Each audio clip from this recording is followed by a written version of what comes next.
Silicon Valley, the birthplace of Google, the home of Apple, the center of artificial intelligence, the capital of venture capital. But here's something people rarely stop to think about. Was Silicon Valley simply luck, timing, and talent?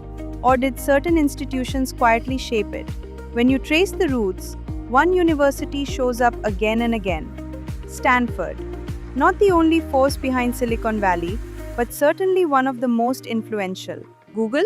Larry Page and Sergey Brin met at Stanford. Nvidia? Jensen Huang, Stanford. Yahoo? Stanford PhD students. LinkedIn? Reid Hoffman, Stanford. Instagram co-founder? Stanford. Snapchat co-founder? Stanford. Cisco? Born out of Stanford infrastructure. Companies founded by Stanford alumni generate over $2.7 trillion in annual revenue. If they were a country, that's the 10th largest economy in the world. This is not a coincidence. I call it the Stanford effect, and it runs on three forces. Stanford sits physically inside Silicon Valley. Students aren't reading about innovation, they're surrounded by it. Venture capital firms are minutes away. Tech headquarters are neighbors.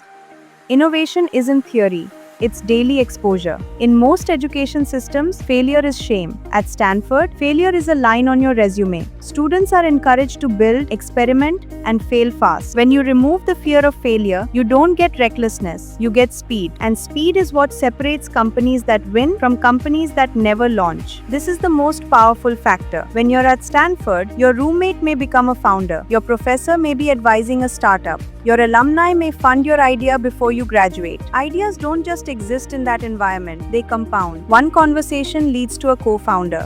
One class project becomes a prototype. One introduction opens a funding round. Now someone watching this is thinking, Stanford students are just smarter.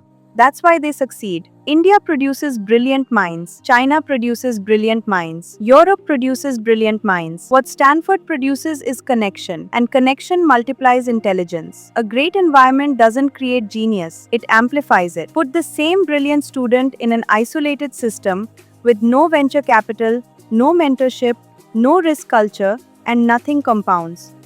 Put that student inside Stanford's network, and everything changes. Your ambition expands to the size of your environment. Surround yourself with job seekers, you become one. Surround yourself with builders, you think differently. Silicon Valley wasn't magic. It was university research plus venture capital plus alumni mentorship plus risk culture plus global ambition.